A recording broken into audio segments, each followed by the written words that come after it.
yeah, you know, what you see out of these guys is that they got a plan, they got ambition, you know, they're trying to push forward with something, with, you know, and to be part of it is just, it's good, you know, because, you know, it's going to come together. Yeah. So definitely. Lee Valley Sports Centre Edmonton, the next fight date for yourself.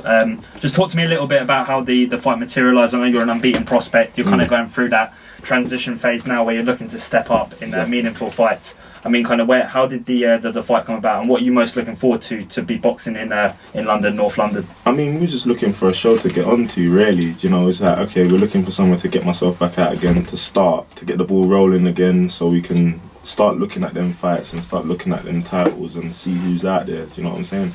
So, yeah, it got presented to me. In fact, again, my coach said to me, "Oh, I'd like you to fight on this show. I heard there's a good show out in Lee Valley. It's a good venue. You know, it's not. I think it's only like the second time they've done a show there." So I was like, you know, wherever it is, you're cool, Edmonton. It don't matter to me. So yeah, so obviously we got it made together, and then yeah, man, it's just looking forward to it. Definitely. Yeah. Yeah, and I mean, kind of just like I was touching on there, I mean, last week we had a guest in the studio, a lot of kind of hype and a lot of profile behind these big domestic fights, and obviously yourself looking to push yourself into contention for maybe an English, British title shot in the near future. I mean, if you look on the domestic scene, 147 pounds, you've obviously got the likes of Johnny Garton, who's just kind of had that fight with Chris Jenkins for the belt. Got the likes of Josh Kelly, Conor Benn, all kind of looming in around that domestic mix. Bradley Ski kind of looking to push himself back into a contention, having surpassed and won the British title outright. So I mean, looking forward, it's a very kind of healthy position for yourself. Do you look at anyone in the domestic scene and think, I can exploit certain elements in that mix? Definitely, you know, this is what you're in it for. I'm in it to fight people. I'm in it to have good fights, be part of good fights, and, you know, ultimately to win and to progress. Do you know what I'm saying? So I definitely look at all these fighters and I think, okay, I know what he's about. You know, they're good fighters. They're all good fighters. Everyone's training. Everyone's doing their thing. But at the end of the day, that's what it's about, isn't it? It's about getting out there, displaying your skill, and seeing who comes out on top. Yeah. Which is me. And kind of a recurring theme we have with guests on the platform is kind of like the backstory to boxing, how you got introduced. We see a lot of kind of conventional ways people got into the sport, maybe just to lose weight, maybe to just push themselves kind of down the right avenue in certain respects. I mean, what's the Kian Thomas story, and how do you think that's kind of benefited your career so far? So, I started off doing kickboxing. Okay. Yeah, I started off doing kickboxing. I always like to fight. It's something I always done as a kid. I like to fight, you know, fighting my cousins and fighting people and stuff like that. I was a bit of a rough little kid. You know, them little kids that like to fight all the time. I was like that. So my mum actually said to me, "Oh, you know, I'm gonna take to this kickboxing place," because I grew up in Hackney at first, and took to this kickboxing place like in Bethnal Green, and yeah, was there doing kickboxing. Had a good little career. And then I remember the coach was saying to me, "You sure you don't want to do boxing? You know, you're throwing hands more than you're kicking and stuff like that." So I was like, you know, I moved to Camden, and then I started training at St Pancras. Yeah. And that's the first and only gym other than where I am now where I ever trained at, you know, doing boxing. So yeah, it's progressed from there through amateurs. What was the difficulties when you first started training in boxing? In my mind, you know what? When I first started boxing, I felt like I could just take out anyone, no matter what. I was training or no training. Yeah. I'm thinking, what? And then I got in there sparring, and some kid punched me in my mouth. I was like, I was like, okay, I got to kind of focus a bit better than this, and you know, that's the only difficulty. I mean, in terms of kicking, I wasn't in like the actual transition from kickboxing to boxing. It didn't really make any difference to me. You know, just a bit more of like, you know, grounded. When you're on your stance, that's about it, really. Yeah, and I mean, your style, I mean, is that obviously you've been training at King's Cross, like you said, all most of your career. I would say your style is a bit slick. You're now working in tandem with Chris, Too Slick Congo. I would say for you, how easy was it to kind of progress with that type of style from like sparring, from like working with a coach? Do you know what I mean? How easy was it? Was that natural to you, or was it what you wanted to be like? For me, it was gradually, as I was going through the amateurs and, you know, just sparring everything, I started to develop a style that I felt most comfortable with. Yeah. And I figured out that I was quite fast. I was a bit faster than some other fighters that I would be fighting and sparring. Yeah. So I got a bit more of a relaxed style where I knew I could use my speed and my foot movement. And when I was in the amateurs and I was younger, I used to only spar like the bigger boys, the bigger guys, like the heavier guys. So I was always having to know how to move and having to, do all of that. Like all the I had to do all of that kind of stuff. It was never like I could just walk on down and have my hands up. It never worked like that for me. Yeah. So it just came like that really, and then I could punch a bit. So I just put it together and just came. It came like that for me. Yeah, and before Tom goes on, I was going to say the name Tec. Your middle name's Tec. Yeah. How did that name come about? See, people think it's because of the way I fight, but it's not. Yeah, okay, interesting. It's because I actually worked as a architect technician. Wow. Okay. Yeah, so I worked as an architect technician, doing the designs for architectures, doing the drawings and the CADs and that. And I was talking to, when I've had my debut, I was talking to the Camden New Journal reporter, and he was saying, "So what are we going to call you then? What are we going to call you?" I was like, I don't know. I was going for loads of names, and he goes, "What do you do?" I was like, I'm a technician. He's like, "There you go, Tec. Kian technician." So it was the technician, and then I changed it to Tec just to make it more short and sweet. And it works as well, like I said, with your style. So. Yeah. Exactly. No, looking forward to seeing you get out there. I mean, that's obviously this weekend down at Edmonton as well. So. Yeah, and I mean, last weekend we had one Tec, as in High Tech Lomachenko. Yeah. This week we got a new Tec. So I mean, in terms of like a bit of irony with the architecture stuff, a lot of people say boxing's an art in a lot of respects. How do you see that kind of element of the fact that you've maybe been around different diverse kind of environments with the architecture, I mean canvassing, stuff like that, and how does that transpire onto your boxing ability? Do you see any kind of rhythm with the stuff? I mean, just not like in terms of any link. I mean, that was something I just done, that I was lucky enough to get into through, just like some people in boxing, they know the right people, they're able to do something like that. I mean, to be fair, when I was younger, I always wanted to do architecture. That's something I wanted to do as a kid. So when the opportunity came to learn it, I took it with both hands, and then it was just something I'd done to keep me floating. Do you know what I'm saying? Yeah. But I mean, it just so happens that it fits in with the way I fight. But really, I didn't really ever look at it and think, oh yeah, this is what I'm gonna do. This is what I'm gonna make it match this. It didn't really work like that. But that's what it is. And then kind of looking at the British public and their kind of perception of fighters nowadays, do you feel like as an unbeaten prospect on the small horse scene, having kind of applied your trade, learnt your apprenticeship at this kind of stage of your career, do you feel any pressure that you need to kind of maybe impress a little bit more, maybe excite a little bit more? Do you feel there's that kind of demand with the fan base that you've grown, the people that have come out to support you? Do you think there's any added pressure in constantly having to perform at a high level? I mean, for myself, I only put pressure on myself, and no one can't put pressure on me. It's only me, do you know what I'm saying? So I go out there and I do what I've got to do. Simple. It's like handle my business however I handle it. I train as hard as I can. I try to make sure that I do everything I'm supposed to do to make sure that I produce the best I can out of myself come the night. Whatever pressure the fans or the supporters may feel like they want to put out there, or whatever they feel like I should do, that's purely up to them. It's not, wherever happens, what I do is what I do. Yeah. Simple. And taking it back to your upbringing, obviously growing up in Hackney, we see a lot of fighters now that have kind of been talked about. Obviously Lawrence Okoli's kind of one of them that's kind of gone on to achieve a lot in the sport in such a relatively short space of time. I think now 12 fights already kind of surpassed British level, and looking at a potential fight with Dennis Lebedev for the world title. Yeah, that's big. Got Ahara Davis, another one out at the Moreno's gym in Dalston, in around the Hackney area, and also kind of in more sort of historical terms, but also the fact that we kind of view this kind of current spate of youth violence at the moment, how we kind of perceive that. Obviously got another Hackney member in James Cook, MBE, and the work he's been doing in the local area. So I mean, kind of growing up in Hackney, what was it like? What was the environment you grew up in like, and how did that influence your boxing career today? I mean, when I was younger, the part where I said I like to fight a lot, it was being around that area, growing up on an estate, and being around like my older cousins and my older people. I used to like that kind of way. Do you know what I'm saying? But yeah, I mean, it's normal. It's London life, ain't it? Really, I mean, it's not good, but it's London life, and it's something that does need to change. But Yeah.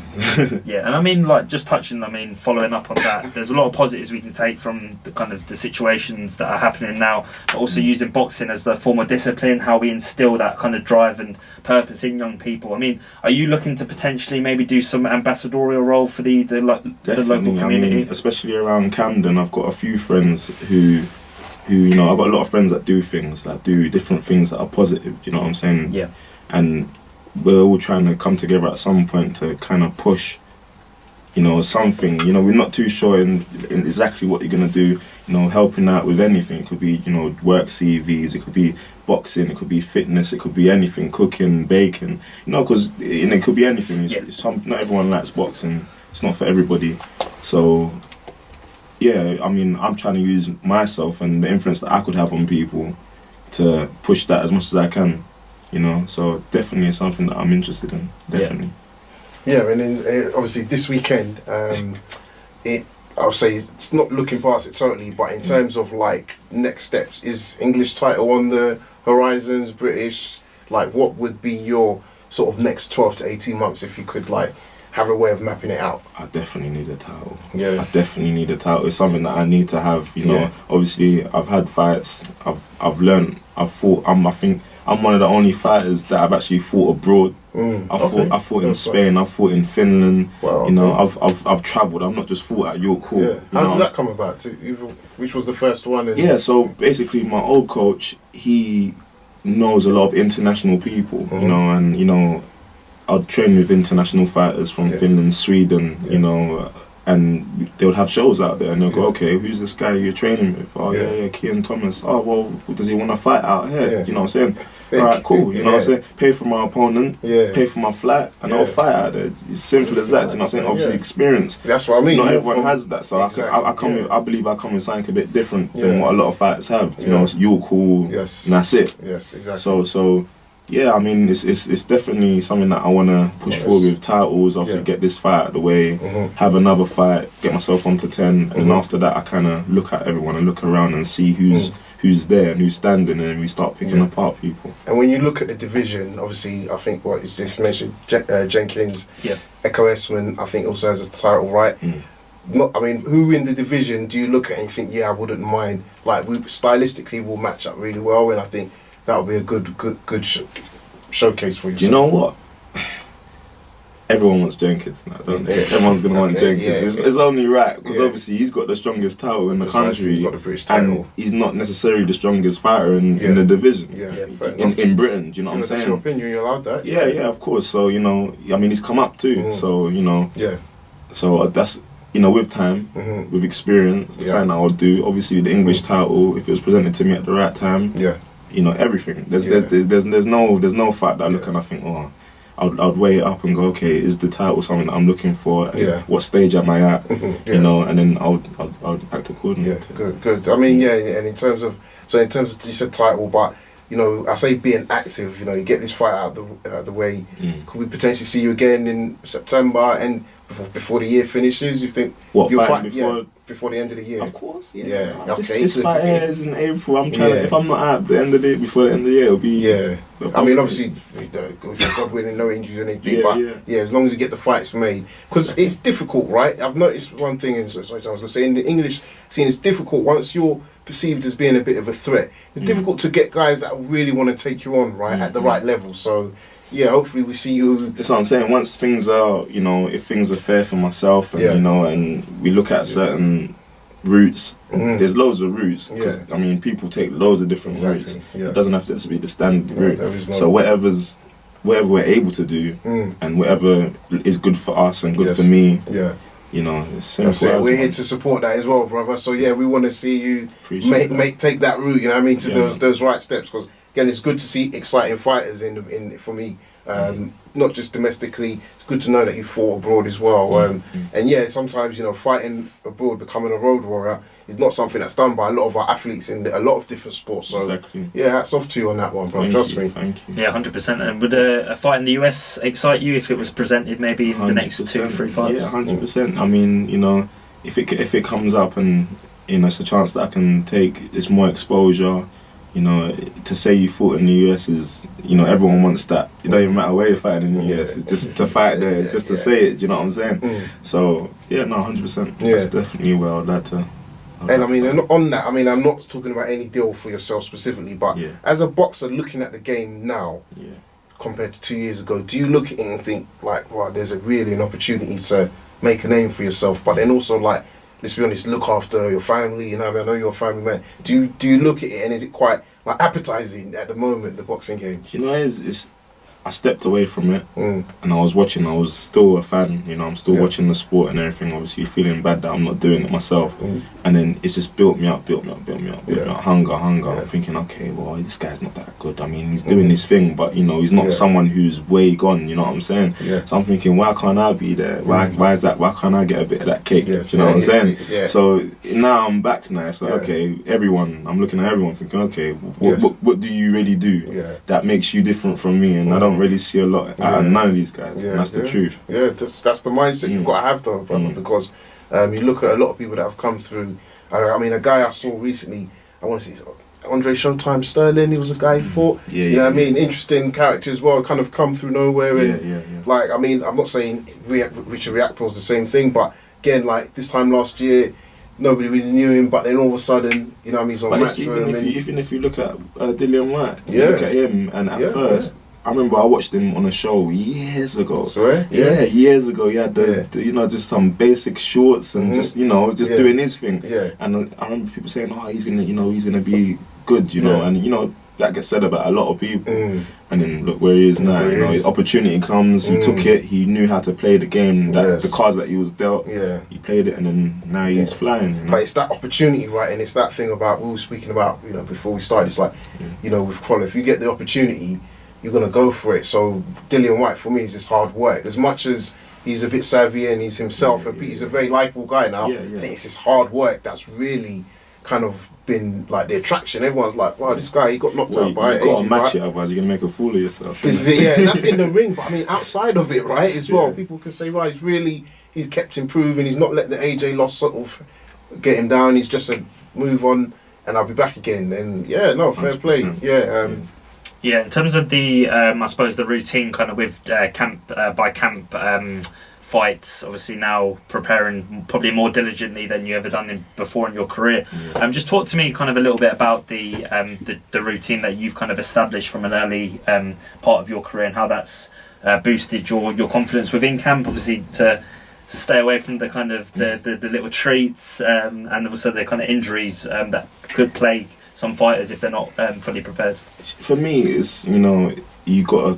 It's about changing. It's about changing the mindset to, okay, this is a job. This is what I'm trying to do. You know, once you decide with yourself, okay, I'm gonna turn pro. This is what I'm gonna do. You have to kind of make yourself know that you're not doing this because it's like if you go to work and you work, you know, white collar. You know, you're going to work. You can't go there with a bottle of alcohol in your hand because it's your job, isn't it? Otherwise, you're gonna get sacked. It's the same. You kind of got to think the same way.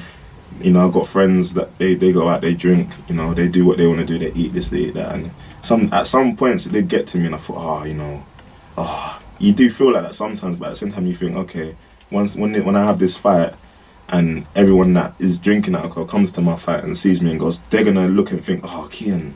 So they're going to feel the same way I'm feeling about the food. When they see me win my fight, do you know what I'm saying? So for me, you know, it's just shifts. You know, you just have to handle your business and know what you're doing, kind of thing. You can't really be worrying too much. Don't watch no faces. Exactly. Say, man. Just put your head down and do what you got to do, man. I mean, obviously, before we keep moving on to another subject, do you want to give all listeners your Instagram, social media, where they can find you? Details on the fight. I know it's this weekend, but where to get tickets as well if needed. Yeah, I mean, anyone wants a ticket to come see me fight, it's appreciated.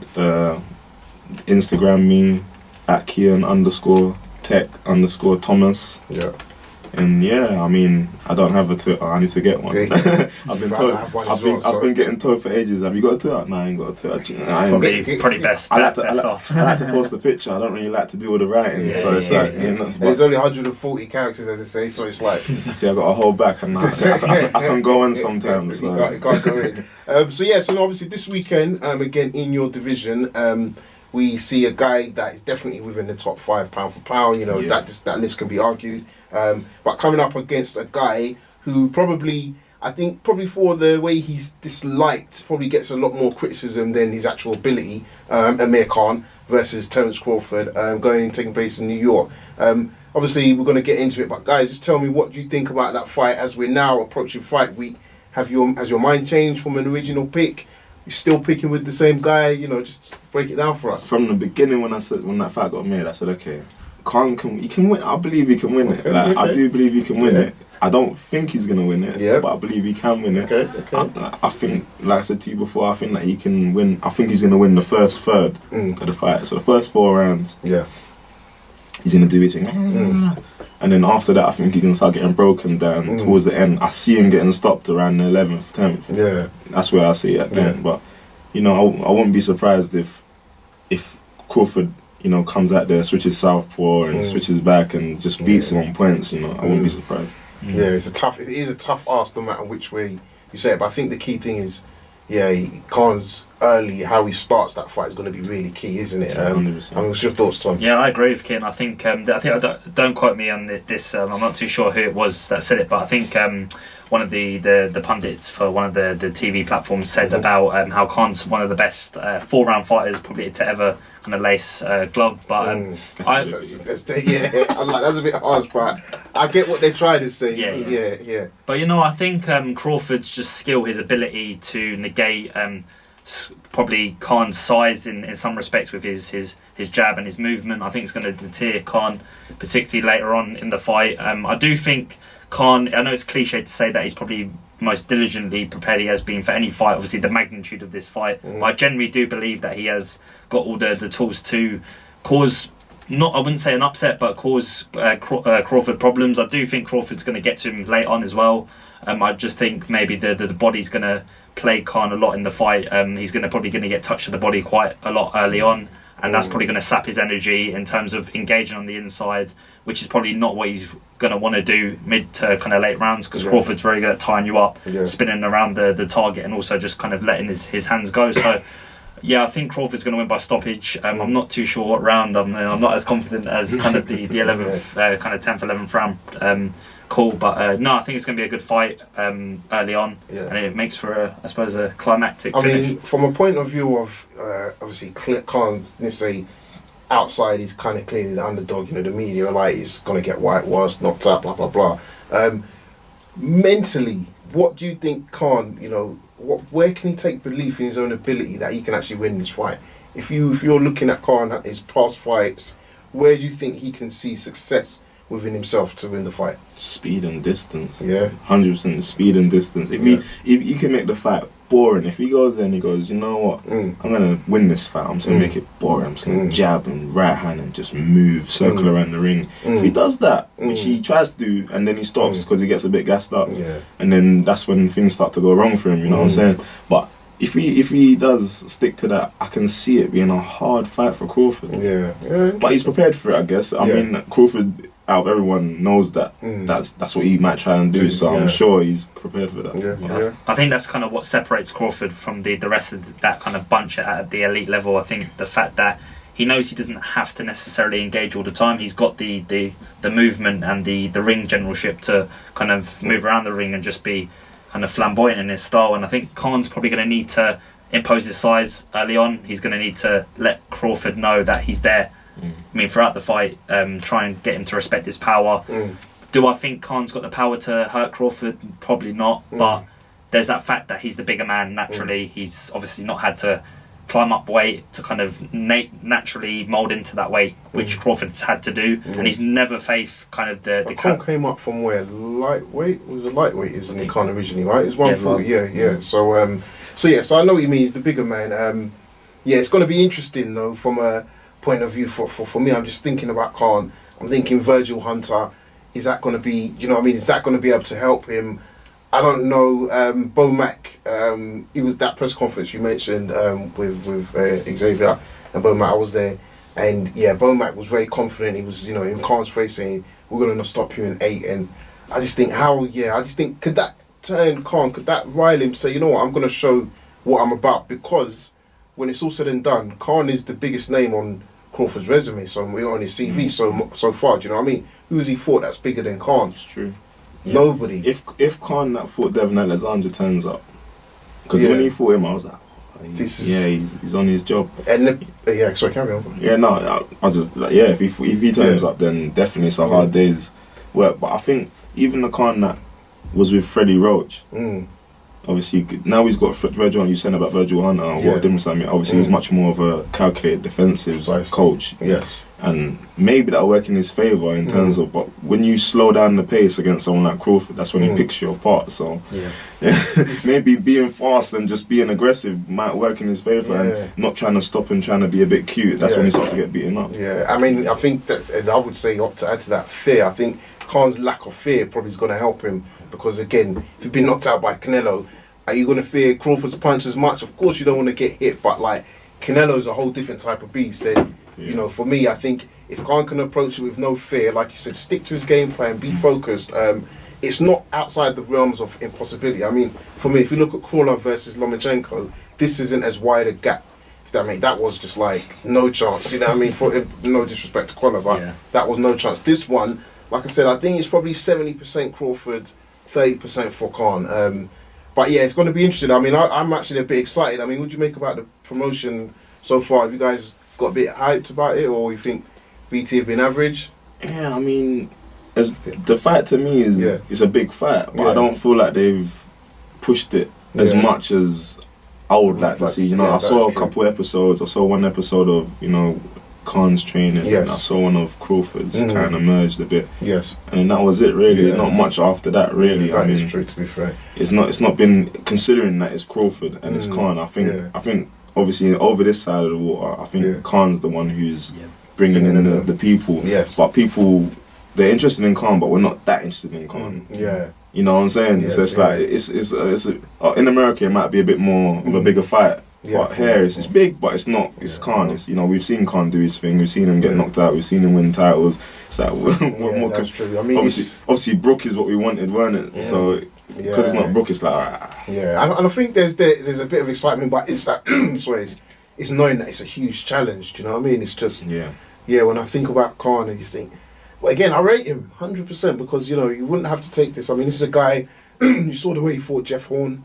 Took him apart, Benavidez. So I think the nature of US pay-per-views as well, they don't seem to kind of get the same. They don't seem to maximise that kind of audience unless it's the big fights in the like the heavyweights. Like if a Joshua Wilder fight was to be on a US pay-per-view platform, I think they would know that they don't have to sell it as much. But I think with Crawford and Khan, I think like you touched on there, Coach, the calibre of opponent that Crawford hasn't faced in comparison to Khan and vice versa. I think there's kind of do they necessarily have to kind of rely on the BT Sport documentaries and stuff like that to kind of expose the fight? Probably from the UK perspective, yes, because people are going to tune into those. They're going to want to see the in-depth analysis in camp. So, yeah, I agree with Kian about kind of the exposure of this fight. It probably hasn't lived up to the exposure, but I think then again on the night we're going to see probably what a fight is going to be. So. I agree with you on that.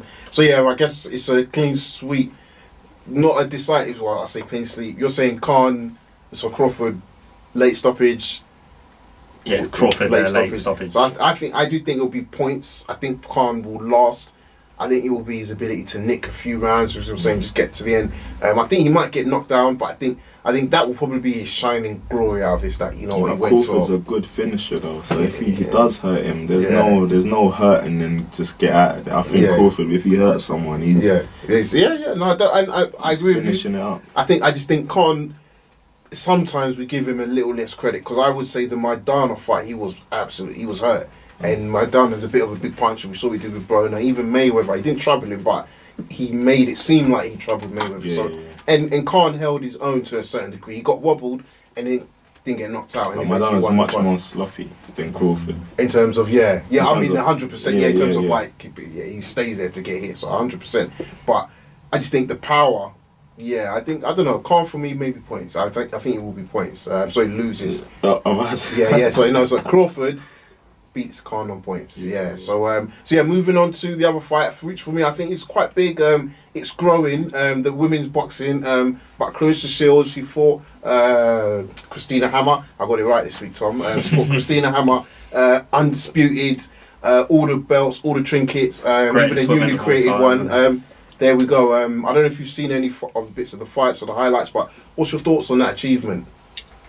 Yeah, I mean, I was watching. I actually found that fight quite interesting. Yeah, it was good, right? Yeah, because the way they were, the way they were talking about each other, it was a bit catty. It was personal. Yeah, you're fat. Yeah, Christina took it there though. I think you're fat. You look like a man. All this kind of stuff. Yeah. What you doing? Yeah. So I thought, let me see this fight, and then I watched the fight, and I was like, she just dominated her for the whole fight. Just literally the first round, she just waited, right? And then back. That was it. That was just like an artillery, honestly, firing range. Yeah, some of the big shots she was unloading on her. I don't know. I saw an interview with Hammer afterwards. I think she was still slurred. Like about an hour later, she wasn't speaking fluently. I know obviously English is a second language, but yeah, she took some punishment. But you know, when I was watching the build up to it and the way she was going on, I was watching with my mates, and she's like, she believes it, as she should do. But when they went to touch gloves, and I looked at her face, and then she was like, I was like, she's gone. It's done. I didn't see that. I didn't know she's doing, you did a nod. Yeah. It's like, like Clarissa was. You're already going, look, hey, how are you? You okay? Yeah, you're trying to be friendly. Yeah, exactly. Nah, none of that. I mean, Clarissa was zoned in. Yeah. Even though she was kind of like messing around with like the rapper that came in with her, but she was like, and it was good to see. I mean, I'll say when I say good fight, it was a good competitive fight, which women's boxing needs, no matter what. I mean, I wouldn't mind a rematch. I think Chris probably stopped saying a rematch, but I think it would be good for the sport as a whole. I mean, Tom, what was your thoughts? Yeah, I think as well. Yeah, with the whole kind of dominance with her performance. To be fair, I don't know if I was overly impressed. I think I was probably more impressed with the volume of punches that Clarissa Shields threw, as opposed to kind of that concussive. I suppose spite that she's got in her punches. I don't think Hammer was probably, like you said there, kind of going to touch gloves as confident as she sounded in the build-up. I do think both of them were physically at their peak. I do think they couldn't have probably given any more. But like you said, I think in the rematch, Clarissa Shields probably will stop Hammer. I just think she's got her number now, and I think she'd probably, in terms of a profile and exposure side of things, she'd want to make a statement like that to kind of enhance the reputation of the sport. And it's that belief, right? I'm sure Shields believed that she would win the fight, but I think once you've done it, usually you see those types of fighters, once they've done it, like the second time, it's kind of like it's a bit easier for them. I'm sure you must know that. Like, I'm not sure if you had rematches, but like you just, when you've beaten somebody, you think, I thought it was going to be tough. I beat them, actually. I know what to do next time from the get-go. Exactly. So I think that was really good. I really hope they can push on and promote this sort of achievement. It is going to be tough because they were talking about her potentially fighting Savannah Marshall, who beat her in the amateurs. So they would like to get that one. I think the issue for Marshall is she's not going to have enough ring experience by the time they make that one up. When they're talking about her fighting Cecilia Breakhouse, she's called her out, but from what I understand, the weight division, it would be like Cecilia is, because obviously she could they not do like a light middle? I think they was doing a catch weight, but from what, again, I'm not an expert, but from what like the Box Nation team was saying, that for Brackhurst it would be quite high, and even if Shields was to drop, I think the way she would have to increase her weight, it probably would be detrimental to her. So I don't know. She doesn't need to do it, does she? But she might want to though. That's the thing, because I think you've got to look at it. There isn't a big pool of female boxers, so if they could make it happen, I think there would be money behind that fight. I think people would get involved. So. And obviously the announcement today, Katie Taylor and Delphine Persoon for the Undisputed as well. Has that been announced? Yeah, that's for Joshua's card, right? Yeah, see what I mean? So again, another, I'll say platform, but another opportunity. You know what I mean, in quick succession. And a healthy kind of position for women's boxing. It's nice to kind of see. And I think they were talking about how for these world title fights, it should be a 12 2-minute round. Oh, yeah, I've got to talk about that, bro. Yeah, I think it's just kind of... But don't they do 3 minutes yet? No, that's why... This is what I mean, bro. That's why the fight probably was like, why is it finished so quickly? So quickly, They just got it out. But I was watching it like you, and... I was thinking, why the rounds? And I was like, 2 minutes. I think for that level, they've got to increase it or make it 2 minutes 12. I think it should be 3. Or even 2 minutes 30. I think it should be the exact same. I think, exactly. But I think there's the reality of maybe the physical endurance. You know what I mean? Like, not from a, you know, but I think biologically, physically, we are stronger than them. As much as female boxers are strong, do you know what I mean? I think compared to a male professional, I think that's probably where it boils down to. But even look at kind of Hammer's shape going into the fight. I mean, physically, like, just shredded. Yeah, exactly. I mean, look at her height, her build. But I mean, it's just, for me, I agree. To make it 3:12, I think maybe a gradual thing. But I think they should start, at least make it 3 minutes. Like 10 3-minute rounds. Come on. Yeah. Do you know what I mean? That would be good. Because I was watching it and I was like, this is annoying. But yeah, no, other than that, that was really the standout fight. They done well. There was a couple of heavyweights. To American guys, not worth watching, to be fair, not at all. So it just makes you think, like, the boxing scene in general in the States is going to really hot up, I feel. Just globally. So Friday night we had Lomachenko versus Krolla, a fight that, again, similar to Khan, nobody really picked Krolla to win. I mean, what do you guys make of the fight? I think quite disheartening from looking at kind of Krolla. Obviously, he went in there to be great and pull up the offset. And you can't really knock him, really, because, I mean, there's a lot of... You see the negative, the hate that he gets on social media. I mean, he's had to go through a prolonged period of adversity where you talk about the burglars at his house with the slab of the brick and, cutting into his skin with his brain vessel. But yeah, no, going over to fight one of the best, probably arguably one of the best in the history books in Lomachenko, obviously to be a Hall of Fame fighter. But yeah, no, I think just kind of, obviously that, again, reiterating the point, there's a hurdle above world level. There's the world level, and then there's the elite, and then even there's the upper elite, which is the likes of Lomachenko, Crawford, and those. That's a good point. It's true. Trust me, there's the upper elite, and you can't be average to. I mean, it sounds weird saying that because Salido obviously beat Lomachenko, but I don't know, Ken. What was your thoughts on that fight? I mean, for Krolla, he took the fight as anyone would to try and. I mean, it only takes one punch, innit? So to take the fight, you can't say nothing to him about it. I mean, to me, there wasn't a lot about it before the fight. Yeah. You know, because everyone kind of knew, like, okay, look, he's gonna go and do his thing, and then, you know, just hope for the best kind of thing. So, but you know, obviously, you can't say nothing to him for taking the fight. Lomachenko is mandatory, so it's a fight that, you know, he just, it's just what it is, isn't it? You know, I think that the fight should have been stopped before he got knocked out. Yeah, I agree. But you know, when people, you know, they're in the heat of the moment and they wanna let me carry on, all of that kind of stuff. You know, you stop it in the third round and rob everyone of everything, and then everyone will complain and say, "What if?" At least we know now what would have happened. You know what I'm saying? That's it's fair as point. simple as. Yeah, and it's just, and I have to say, you know, like, just to on that point, because I was watching it thinking, they got to stop this fight. It's not. I can't even criticize Krolla at all. I totally understand it. It was just like watching it, and I guess it's not often that you just find fights in like world title fights that the golf class is going to be that big. Really, do you know what I mean? Most are a little bit competitive, but that, you know, when I think about it, it was just like from round one, it was like Lomachenko was even pissed that he had to fight this guy. Like, it was, do you know what I mean? Think about the last few fights he's had. He doesn't really take guys out. I mean, the Naras, he got knocked down. I know he beat him up, but he got knocked down. Rigondeaux eventually quit. The other guy, Walters, eventually quit. Mariaga as well. So. But he was pissed going in. I don't know, there was a bit of spitefulness in Lomachenko that night. I think as well, like, I don't know if you guys like kind of are hopeful of a fight with Gervonta Davis happening, but there's a lot of kind of profile fights that probably haven't materialised, and he's thinking, well, look, I'm freeweight division champion. I'm at this stage now where I've had 400 plus amateur fights, won every single one of them, rectified the defeat he had, and now in the pro game. And as much as he's proven himself at world level, the likes of Gary Russell Jr. and those kind of guys, there's probably an element that he's been avoided in certain respects within these kind of upper fights with like Garcia, because I mean, Garcia probably not, but I know what you mean. But he's definitely been avoided. I mean, I think Davis is really avoided. I don't know. I like Davis, but I think he doesn't really want to get in there with Lomachenko. I don't know. What's your thoughts? I mean, I think Davis could do well against him. I mean, they're both southpaws. Yeah. I think that, you know, Lomachenko having the southpaw advantage.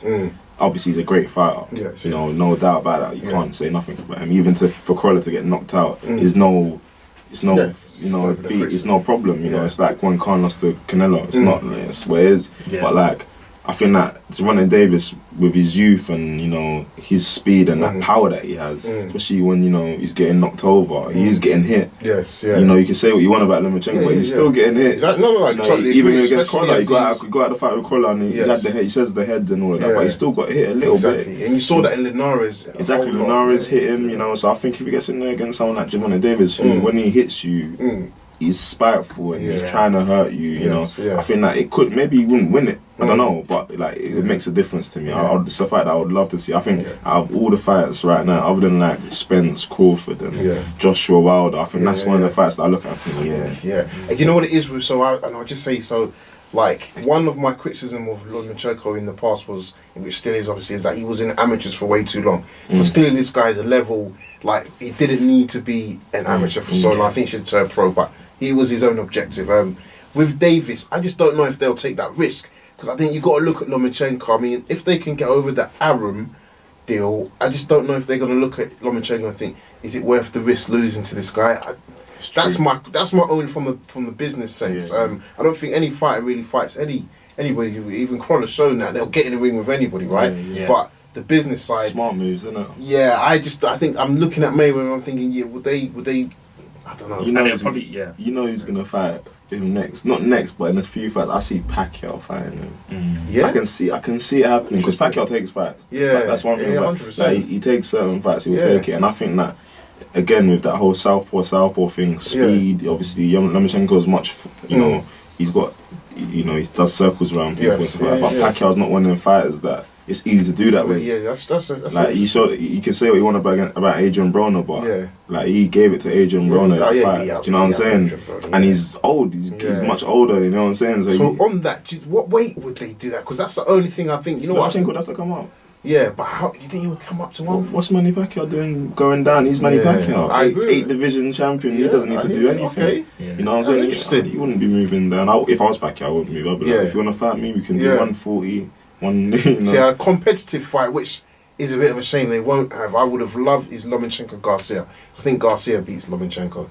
I know now everyone's going to look and think, no, he got beat up by Spence. But Mikey Garcia, I think against Lomachenko, I think he would have he has the capabilities to be. Yeah, definitely. Before that fight, I thought he could have. Yes, yeah. Do you think that kind of crosses Lomachenko's mind, the fact that he might have to move up if he's targeting those big fights with Garcia or Pacquiao? Do you think he's kind of looked at that and think, well, I might have seen something in Garcia's performance against Spence. I've seen something in Pacquiao, like you touched on there, kind of come on a bit now, with a bit of a weathered fighter in certain respects. So, I do think, if he's after like legacy, which he seems to be after, I think he will probably go up anyway to try and get different belts and different divisions, right? So different weights. I think he will. I don't know to where. Well, he said he would only go up to 140, didn't he? So that's what he said. He said that 140 is where you'd kind of stop it. Yeah. And I think from before, early, you were saying that 140, Pacquiao, he was chasing that from way back. So it's... See, 140 against Crawford? Who you backing, Lomachenko or Crawford? Nah, Crawford. You see? Distance, innit? You're just master of distance. Just keep him over there. It's like even Yurkis Gamboa, I thought that he was... I used to love him as a fighter. Yeah, he was... Although he always got hit, I thought, And then when he got in there with him, I was just like... Do you think Lomachenko would be able to close the distance though with Crawford? Do you think with his feet? Because we saw on the weekend, the fact that he's even able to move like even 2-3 steps into range so quickly. Do you think that will kind of cause maybe Crawford, or do you think he just... Yeah, it will cause problems, but causing problems and then actually making it, dominating with that is 2 different rings. I don't think he could dominate Crawford with that style. I think Crawford would just be too smart, and obviously he's bigger, so when it came down to like holding or holding him there, I think he just had the advantage. Yeah. Too many. Yeah. So I'll go on to another fight that's happening this weekend. UK Matchroom over in O2. Dave Allen versus Lucas Brown. What do you guys think of that fight? It's a good fight. I think just in terms of a crossroads fight, it's probably the right fight at the right time for both. Yeah. In terms of prediction, I think Lucas Brown will win. Yeah. Yeah. I don't know, because even though Allen's now made that change where he's training with Darren Barker, he's got himself into physically good shape. Equally, Lucas Brown's even in great shape and punching very hard.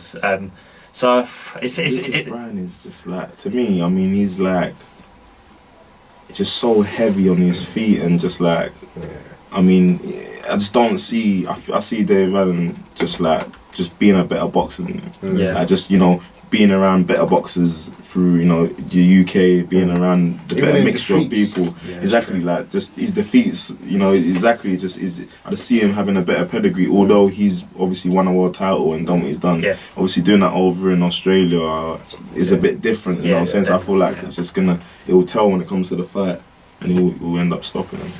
Yeah, it is. I'll be honest, it's a hard one in terms of, to see Brown winning, because I'll be honest, like with Lucas Brown, I don't think he's all that. Like, and even the Dillian Whyte one, as much as I've gave Dillian Whyte the props and it kind of really kind of propelled him, when everyone was kind of like, oh, Dillian Whyte's knocked up, and I was like, yeah, it's not great win, yeah.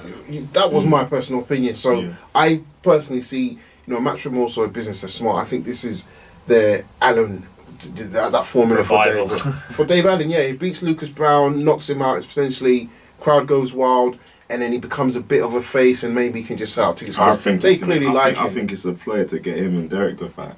Oh yeah, I think it's the same show. I think that it's gonna be something. They do. He does his thing. They do a thing. They're kind of at the same kind of place. Yeah. Kind of. Do you know what I'm saying? Obviously, Derek's got much more of a name than what Dave Allen's got in that respect, but. He's come off a loss. He's come off of a decent win. Do you know what I'm saying? So I think they could potentially get it on. And even in Lucas's last fight, I think he fought a 10-rounder. Was it in Australia? I think got dropped twice or something. Nah, that's what I'm saying. I mean, he's a fighter and he's doing what he's got to do. But I just don't think that when it gets down to it and they get in the ring, I feel like he's going to be plodding around following Dave Allen. Yeah. And I think Dave Allen's going to be just a bit too fast, a bit better of the boxer. Has more in his toolbox, you know what I'm saying? And I don't see him knocking him out clean, but I see him taking a lot of damage before the ref goes, hey, look, this is too much. That's how I see it. And on to kind of more heavyweight news. Obviously, everyone's talking about AJ, Wilder, Fury, that triangle of world level fighters and potential fights down the line. But obviously now with the different broadcasters and streaming platforms and various other obstacles in the way. I mean, what's your perspective on the whole landscape at heavyweight? I think that Wilder's he's not looked at the way he should be looked at. I think obviously his competition's not been the best, but you can't deny a guy who's got 41 fights and 40 knockouts. Yeah, just the power. You can't deny that. You can't deny that at all. Like, I think that's crazy, So I think if he fought Tyson Fury again, I personally believe he'd knock him out this time. Okay. I think he would get that punch quicker. Yeah. Depending on how Tyson Fury reacts to it, I mean, you never know. But I think he'll get that punch quicker. And I think that if he fought Joshua, I think that it'll be a good fight. But I don't know if Joshua can take that kind of punch. Personally, I just don't know. Like, the way I always looked at it is that you got power here and you got skill here. Tyson Fury's here with skill. Wilder's here with power, and Joshua's in the middle with both. Do you know what I'm saying? Yeah. So I think a lot of people kind of probably say that. That's the way I look at it. So obviously Joshua's like the finished article kind of. He's the guy who's got both. He's not got as much power as Wilder, but he's not got as much skill as Tyson Fury. But he's got the mixture. But I still think that the power just it trumps everything. What's more realistic then of a fight? Do you think the Wilder Fury rematch, or maybe an AJ Wilder fight, maybe back end of this year, early next year? We all want the AJ Wilder fight, don't we? That's what we want. That's the fight we want. The dream. Of course, that's what we all want to see. Whether it will happen, I don't know. They just go back and forth. This guy said he don't want it. This guy said he don't want it. This guy's saying this. This promoter's saying this. I don't even pay attention to it. It's probably more to do with Finkel and Hearn. That's what I'm saying. He's fighting Miller now, and he's fighting Miller, and Miller's. Do you see that as being a tough fight for Joshua? No. Yeah. I don't think it's gonna be tough. I think Miller is what I've seen of him. I think he's good at certain level. Like I think he's good. Yeah. But I think coming up against AJ, I think he can't do that same stuff against AJ.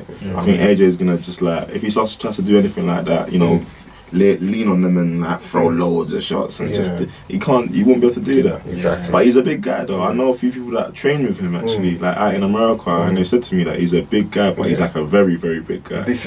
Like he's a bit too big of a guy to be able to like go through a fight like that with someone with AJ who's the athlete out of the division, very much so. Do you know what I'm saying? We saw it with Stavern as well. I think probably if you're looking at a carbon copy of who we've seen in the past in the heavyweights, I'd say probably Stavern and Miller probably fit the same match in terms of probably the Stavern that fought Wilder the first time, not the second. With the kind of whole, maybe he's a bit too big. He needs to maybe have lost a few more, in terms of mobility. You need to be more.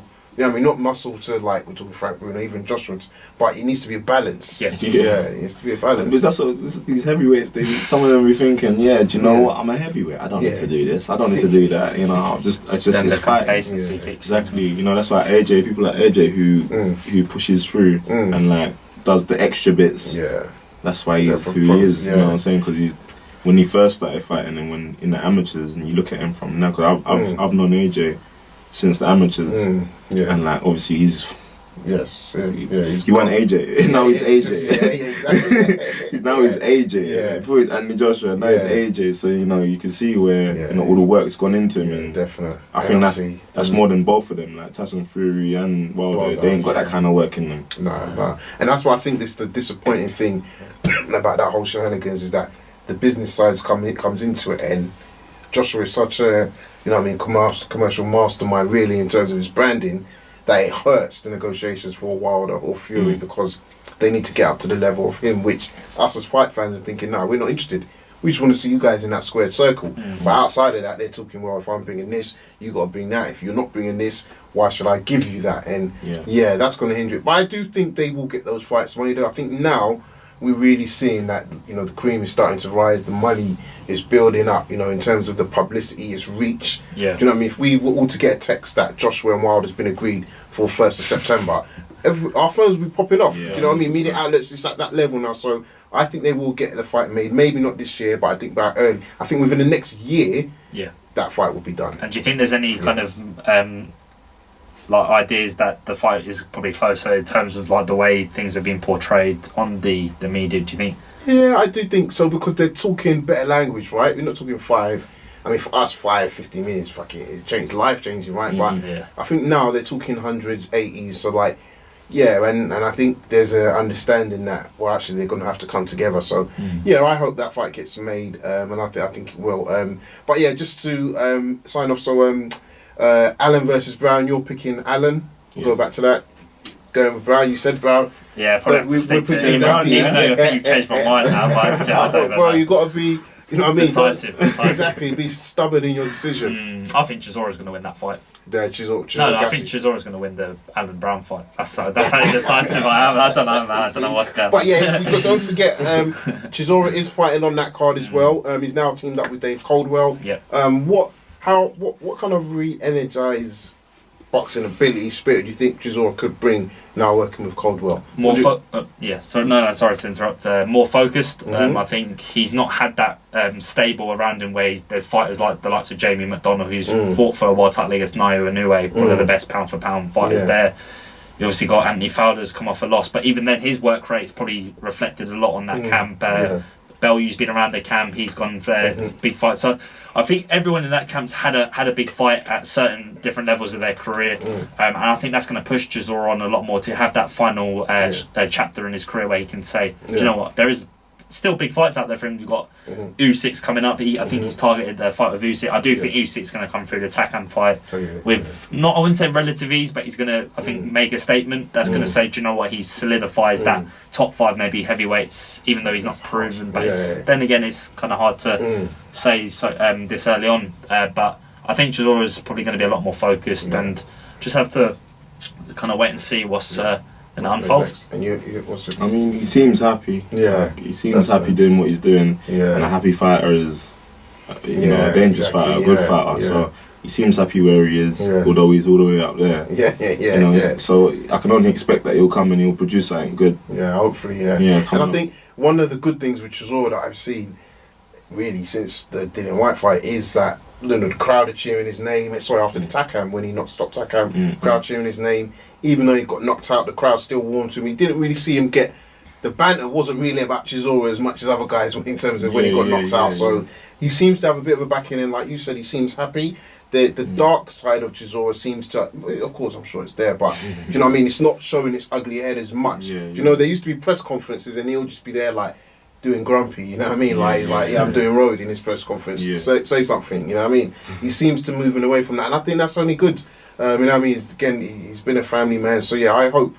Like, if he gets a Dave Allen fight, I think that'll be big. So I'm saying, these kind of fights for him, I think are good fights. Yeah, you know honestly. And the only reason, like, with the kind of, you know, who's on the fight, obviously Dave Allen and he's fighting his guy. Yes. I can only see it being a thing where you know, they're going to watch each other. You can only watch someone that's fighting. But that happened before when was it? They fought in the same way. Well, with the last one when when Dylan White beat Parker. And then Chisora beat Takam, and then obviously lining it up. So yeah, that's what I mean. There's a trend there. Exactly. So yeah, no, looking forward to that. So guys, obviously this weekend, big fight. Looking forward. I'm pretty certain next week we'll get a lot more sort of interaction. But looking forward to chopping it up next week. Kian, thank you once again for joining us in the show. Good luck for this Saturday. Thank you. All the best. And obviously give us a call in to see how so we can find out how it went on and everything. But all the best. Do you want to quickly shout out your social media again before we go? Yeah, it's at Kian_Tec_Thomas. Give me a follow. Perfect. And Tom? Yeah, just to reiterate, Kian, appreciate you coming down and giving us some time. And look forward to seeing your progression. Thank you very much. Appreciate it. So guys, listen, we're out. Don't forget the place to follow is Raps on TV on all social media. That's Instagram, YouTube, and Facebook and Twitter. Make sure you like, follow, subscribe, and share all the latest content. And all of that. All of that. Yeah. All right, take care, guys. Lovely.